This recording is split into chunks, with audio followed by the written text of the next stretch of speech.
Okay, so welcome back. Today we're talking about how to go from 0 properties to 10 properties.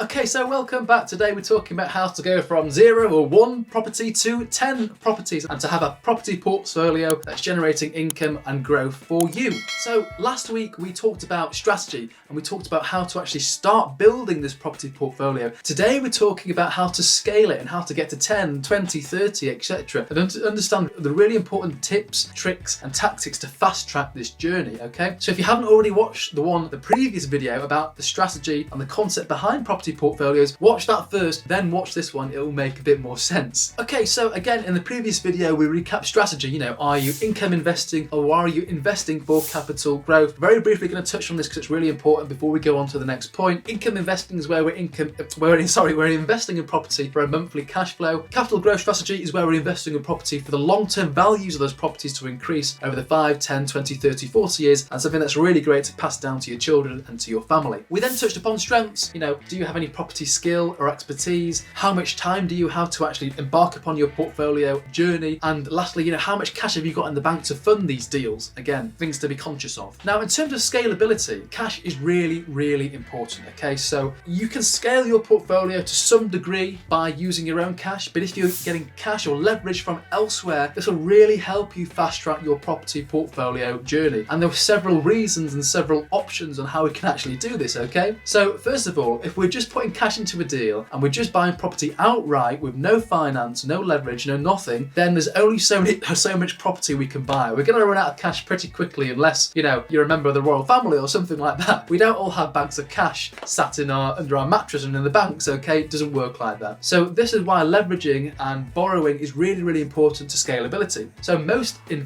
buy-to-let investors will borrow 75% from a mortgage lender, from a bank or a mortgage lender, someone like that. And that means they have to put in 25% as the deposit to make that property purchase happen. Obviously, you're deploying your cash far more efficiently and far more effectively if you're just utilizing your cash for deposits rather than actually buying the property outright, okay? So that's one way how we can scale our property portfolio journey, by leveraging and not putting all our cash into the deal. Okay, now let's take this one step further. Let's see if we can put even less of our cash into the deal, okay? So maybe we are actually going into business with someone else. We actually don't have that much cash, or actually we don't want to put that much cash of our own cash into this deal. We're teaming it with someone else. They've got cash. They don't even have to have that much cash, but let's just say they're providing the majority of the cash. You're putting a little bit of cash or even no cash, but what you're doing is you're doing all the hard work. You're putting in all the time. You've got all the expertise. You've got the skill set, the know-how and the experience. And obviously by putting in all of that, you're making up for the fact that you're not putting in that much cash or no cash at all, okay? So this is a really interesting way of scaling your property portfolio journey by teaming up with someone else, utilizing your cash really effectively, but you're doing all the hard graft and you're putting in all the legwork. Maybe you're only working a couple of days a week and you can afford to spend 2 or 3 days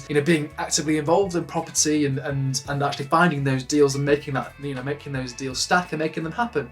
Another option how you can potentially take this one step further is by not actually joint venturing with someone, but actually borrowing money off investors on a fixed return basis. So they're lending you X and you're paying them back a fixed return, okay? Again, this doesn't require much or any of your cash because you're borrowing that, but actually once you pay back the investor, the property is completely yours and you're not sharing that with someone else, okay? So there are pros and cons to each method.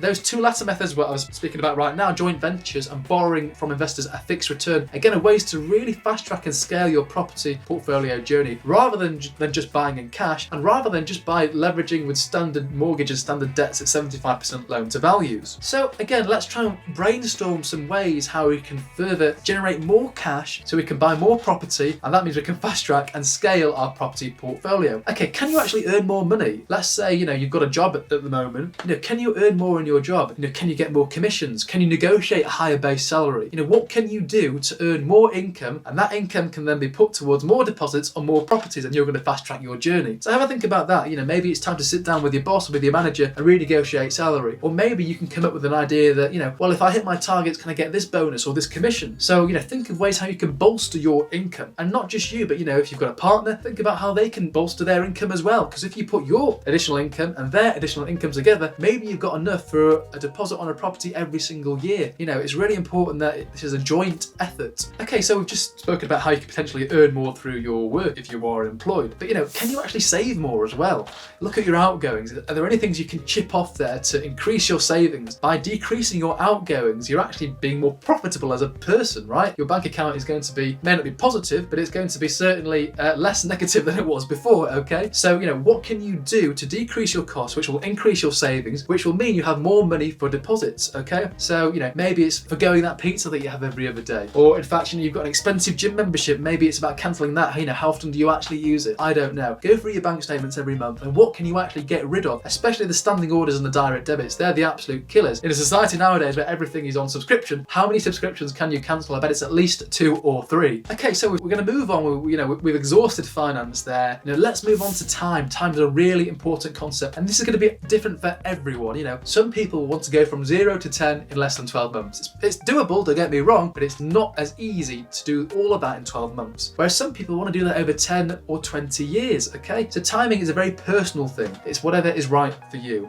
In a previous video, I've mentioned, you could be 20 years old. Your mission is to retire through property by the time you're 30. And your mission is to purchase one property a year for 10 years. So by the time you're 30, you have 10 properties and you can retire. You can quit your 9 to 5 job or even go part-time. And how amazing would it be to retire at 30 or even 40 or 50? You don't have to wait until you're 65, 70 to retire. Really important, okay? So we just finished speaking about timing. Now let's come on to actually how do we find these opportunities? How do we find these really good property opportunities that are going to fast track our property portfolio journey? Buying any random property that comes up on the online portals, Rightmove or Zoopla, isn't going to help us and isn't maximizing our cash. It's not going to help us get from 0 to 10 in a speedy manner. So this is why we've got to be extremely selective over the properties that we purchase, because by buying at the right price and by buying the right properties, this is the difference between going from 0 to 10 in maybe 2 years and 0 to 10 in 20 years. If you buy the wrong properties, this is going to be extremely detrimental to your growth and to your property portfolio journey. So, you've got to make sure you're getting really good deal flow.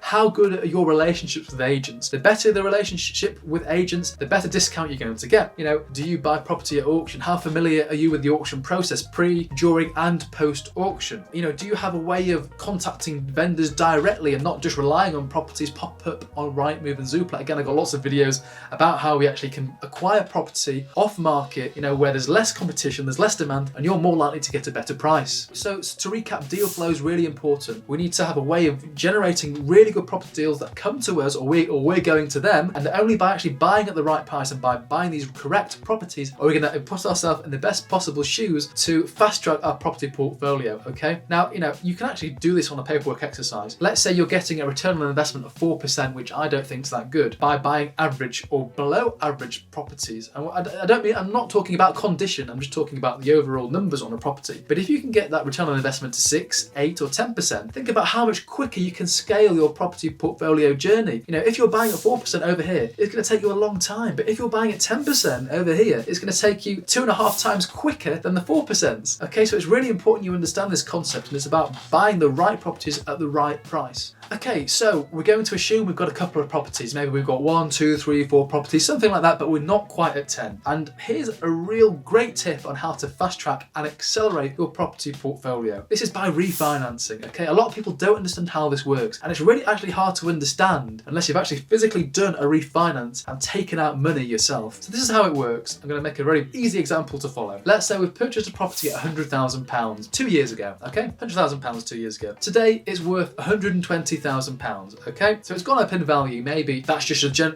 property prices in that area have generally increased in value since, or in fact we could have added value ourselves through refurbishment or something like that. I don't know, okay? So it's gone up 20%, it's gone up to £120,000. Now let's assume we purchased this property on a 2-year fixed mortgage. So our 2-year fix is coming up to an end now, and we're going to remortgage and we're going to refinance and we're going to actually take some money out. We're going to take this increase in value out. Now it's hard to take all that increase out, but we're going to take out 75% of that increase, okay? So you had an original debt of £75,000 over here, that's your original mortgage. So 75% of £120,000 is £90,000. So what's the difference? Our original mortgage was £75,000, our new mortgage is £90,000. The difference is £15,000. £15,000 cash. So we can take out cash £15,000 after 2 years. Now that's absolutely incredible, because that £15,000, that capital raise, we can put towards the deposit of purchasing another property. That's almost, just over half the amount we require for a deposit on another property. So this is why refinancing is so key to the acceleration and the growth of your property portfolio. And I've had huge success doing this myself,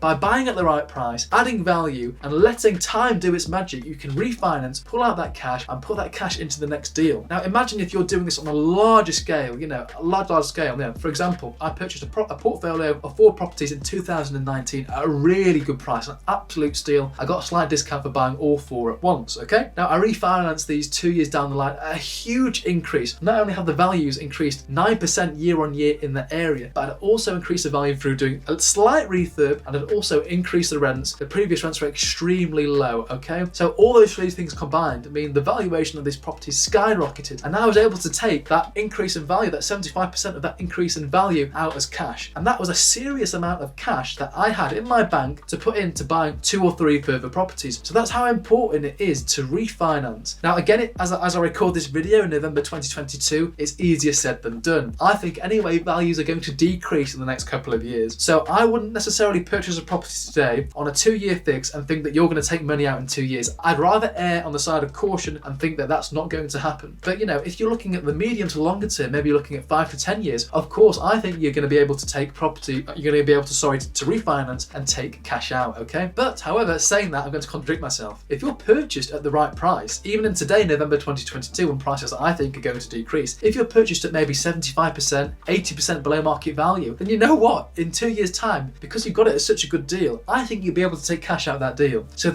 money is made in property by the price at which you purchase that property for. So it's really important that you're not overpaying and you're utilizing your cash as effectively as possible. So just to recap, accelerating your property portfolio journey by refinancing is so crucial. It's so key. There's a lot of things that investors don't actually consider and take into account. But if you're buying at the right price and you're taking advantage of capital appreciation in that area, it's a great way to scale. So thanks very much for watching. I hope you've really got value from today's video, and I hope you now understand how to grow a property portfolio. If you're still struggling with this and you want some help and you want to work with a seasoned investor like me who's scaled portfolios extremely quickly, head to www.msm.uk, book a call with me. I'd absolutely love to help. Thanks very much for watching and enjoy your day.